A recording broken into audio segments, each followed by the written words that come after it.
विपक्ष के लोगों को एक सीक्रेट वरदान मिला हुआ है। हाँ,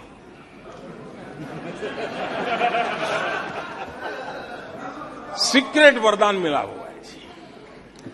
और वरदान ये कि ये लोग जिसका बुरा चाहेंगे उसका भलाई ही होगा।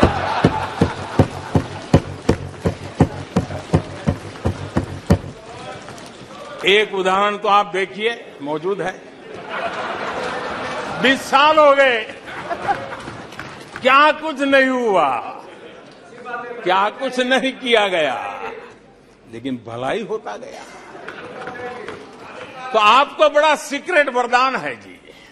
और मैं 3 उदाहरण से ये सीक्रेट वरदान को सिद्ध कर सकता हूं जी। आपको ध्यान होगा कि इन लोगों ने कहा था बैंकिंग सेक्टर के लिए, बैंकिंग सेक्टर डूब जाएगा, बैंकिंग सेक्टर तबाह हो जाएगा, देश खत्म हो जाएगा, देश बर्बाद हो जाएगा, न जाने क्या क्या कहा था। और बड़े बड़े विद्वानों को विदेशों से ले आते थे, उनसे कहलवाते थे, ताकि उनकी बात कोई न माने तो शायद उनकी मान ले।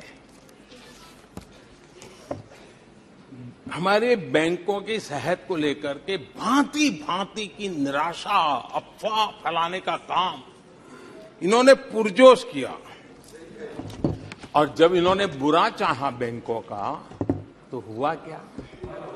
हमारी public sector banks net profit 2 गुने से ज्यादा हो गया।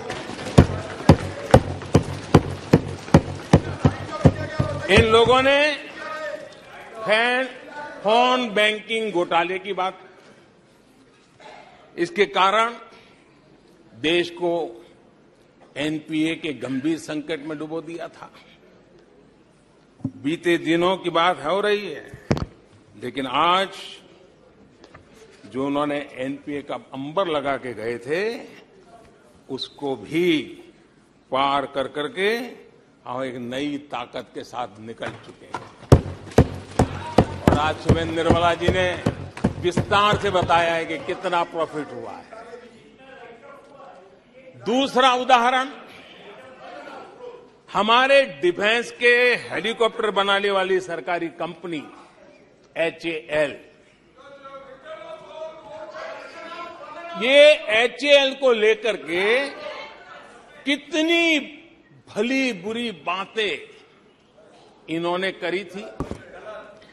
क्या कुछ नहीं कहा गया था एचएएल के लिए, और इसका दुनिया पे बहुत नुकसान करने वाली भाषा का प्रयोग किया गया था।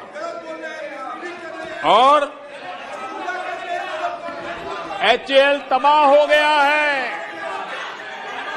एचएएल खत्म हो गया है, भारत की डिफेंस इंडस्ट्री खत्म हो चुकी है।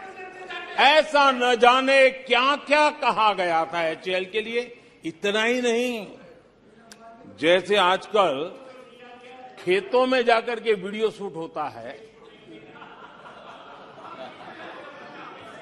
मालूम है ना? हाँ? खेतों में जाकर के वीडियो शूट होता है, हाँ।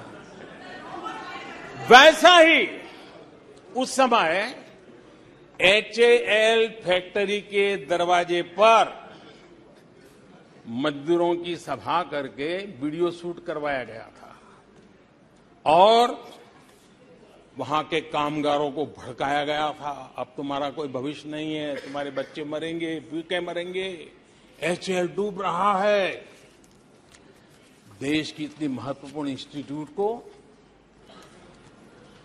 इतना बुरा चाहा, इतना बुरा चाहा, इतना बुरा कहा कि वो सीक्रेट आज एचएएल सफलता की नई बुलंदियों को छू रहा है।